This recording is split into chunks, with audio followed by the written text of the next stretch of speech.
প্রথম বলেই 0 রানে আউট হয়ে গোল্ডেন ডাক যশবীর। কত রকমের ডাক রয়েছে ক্রিকেটে। ভারত অস্ট্রেলিয়ার দ্বিতীয় টেস্টের প্রথম বলেই আউট হয়েছেন যশবী। ক্রিকেট পরিভাষায় তিনি 2 রকম ডাক পেয়েছেন। ক্রিকেটে রয়েছেন বেশ কয়েক রকমের ডাক। কোনো ব্যাটার 0 রানে আউট হলে ক্রিকেটে বলা হয় ডাক।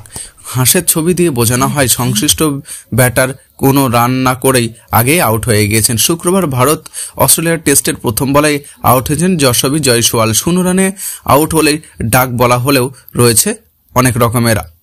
8 রকম ডাক রয়েছে ক্রিকেটে। বিভিন্নভাবে 0 রানে আউট হলে বিভিন্নভাবে চিহ্নিত করা হয়। নেওয়া যাক গোল্ডেন ডাক।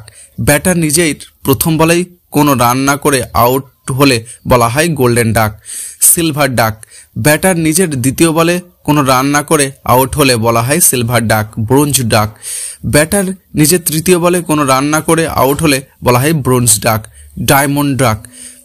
ব্যাটার একটি বল খেলার আগেই রান আউট বা কোনোভাবে আউট হলে বলা হয় ডায়মন্ড ডাক। প্ল্যাটিনাম বা রয়্যাল ডাক। ব্যাটার ম্যাচের প্রথম ইনিংসের প্রথম বলে কোনো রান না করে আউট হলে বলা হয় প্ল্যাটিনাম বা রয়্যাল ডাক।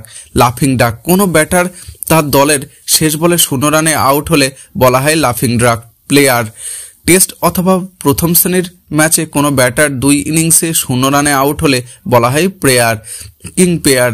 কোনো ব্যাটার টেস্টে অথবা প্রথম শ্রেণীর ম্যাচে 2 ইনিংসে তার খেলা প্রথম বলে 0 রানে আউট হলে তাকে বলে কিং পেয়ার। অ্যাডিলেডে যশবীর আউট একই সঙ্গে গোল্ডেন ডাক এবং প্ল্যাটিনাম বা রয়্যাল ডাক। কারণ তিনি যেমন নিজের খেলা প্রথম বলে কোনো রান না করে আউট হয়েছেন, তেমনই ম্যাচের প্রথম ইনিংসে প্রথম বলে কোনো রান না করে আউট হয়েছেন।